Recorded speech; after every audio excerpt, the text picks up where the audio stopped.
आपको बता दें कि झारखंड के मुख्यमंत्री हेमंत सोरेन आज असम दौरे पर रहेंगे, जहां वो पहली जनसभा को संबोधित करेंगे। अब आपको सीधा लिए चलते हैं गुवाहाटी, जहां हमारे वरीय सहयोगी नवीन शर्मा हमारे साथ लाइव जुड़े हुए हैं।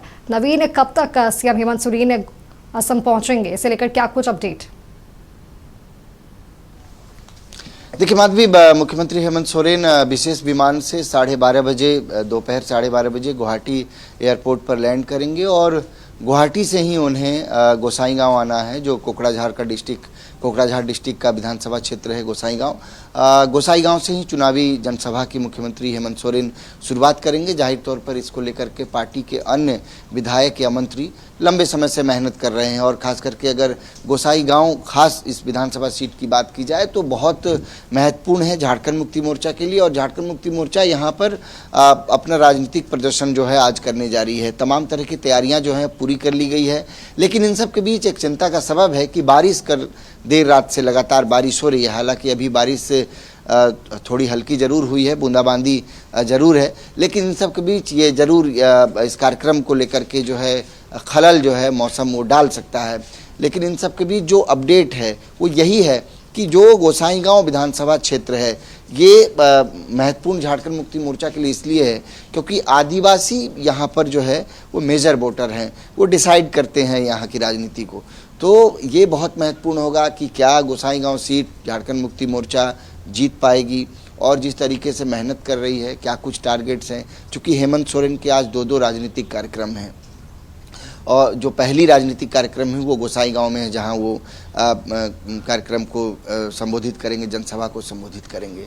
और इसके बाद कार्यक्रम संबोधित करने के बाद मुख्यमंत्री का जो अगला कार्यक्रम होगा वो डिब्रूगढ़ का होगा। कल डिब्रूगढ़ में मुख्यमंत्री का कार्यक्रम है, तो डिब्रूगढ़ यहाँ से, चूँकि गोसाईगांव से लगभग डिब्रूगढ़ की दूरी 700 किलोमीटर के आसपास है और ज़्यादातर जो सीटें हैं माधवी, झारखंड मुक्ति मोर्चा जिन डिस्ट्रिक्ट्स में चुनाव लड़ रही है उसमें से एक जो है ये लोअर असम की सीट है और इसके बाद जितनी भी सीटें हैं सब अपर असम मतलब आप ये समझ सकते, तिनसुकिया, डिब्रूगढ़, डिगबोई, ये जो इलाका है, तेजपुर हो गया, ये सब इलाके में जो शेष सीटें हैं उन सीटों पर जो है चुनाव लड़ना है झारखंड मुक्ति मोर्चा को।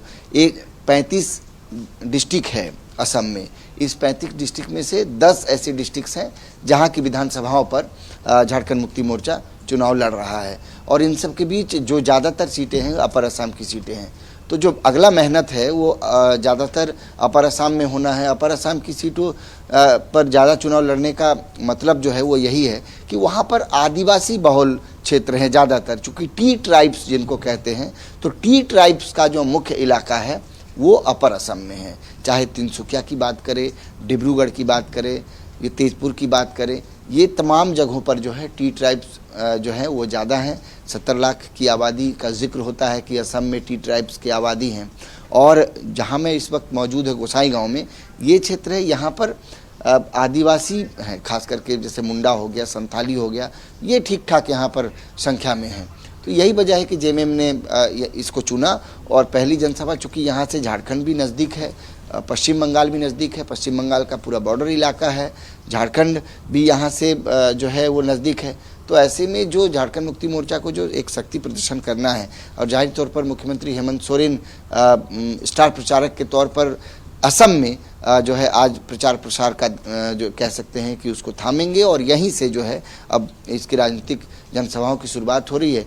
जितने भी झारखंड मुक्ति मोर्चा के प्रत्याशी हैं उन प्रत्याशियों के पक्ष में जो है ये प्रचार होना है।